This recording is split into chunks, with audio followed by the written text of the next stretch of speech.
Hello, all my lovely Taurian friends. I have your April forecast in front of me. But before I jump into that, I want to tell you what I'm offering. Some of you have asked, well, many of you have asked if I were going to to offer a spring special. And I hadn't really thought about it. I'd been too busy writing books and everything. Anyhow, I am. And you'll find the information on my website, MaxineTaylor.com. The spring special will run from today through April 15th. So you have until then to place your order. I think you'll find that it's a sizable discount. I hope you take advantage of it. And I look forward to reading either your birth chart or your forecast or both. So enjoy my spring special and let's talk about you. Oh, look at this fabulous forecast. Okay, let's start with the sun. The sun is the giver of life. Wherever it is in your chart, it lights it up. It's been in your 12th house. It still is as I'm recording this. It will stay in your 12th house of preparation, of behind the scenes activities, of I just want to be alone and rest. And then on the 19th, it moves into your first house, and that is the most personal point in the chart. And you come alive because the sun is the giver of life and the center of our life. And so the center of your life is you. Well, sure, your birthday's there, right? So on the 19th is when the sun moves into Taurus. And even if your excuse me, even if your birthday is later on in Taurus, you'll feel the difference in the energy because it's your turn.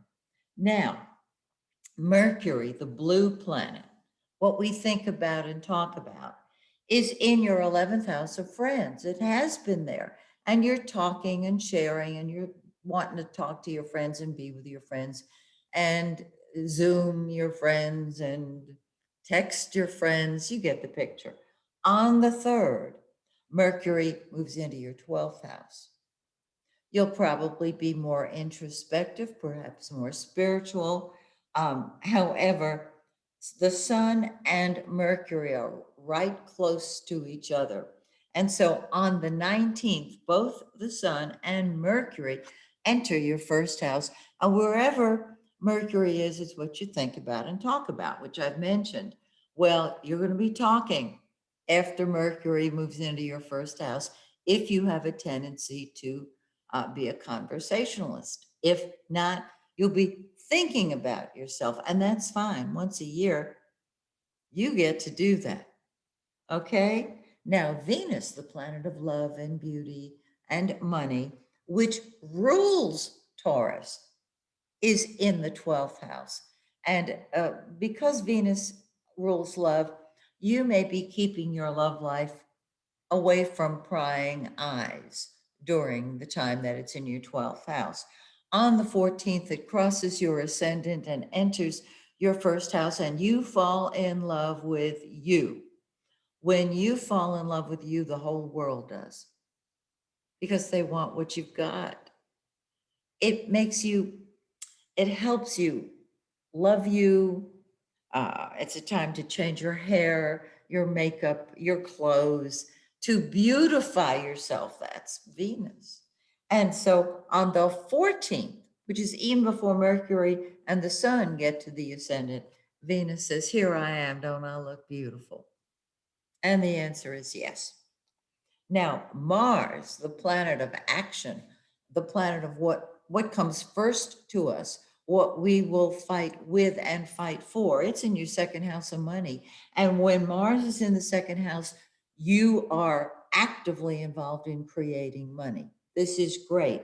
On the 3rd, Mars enters your 3rd solar house, and your thinking is activated. You may find yourself thinking very passionately, very deeply, maybe angrily even.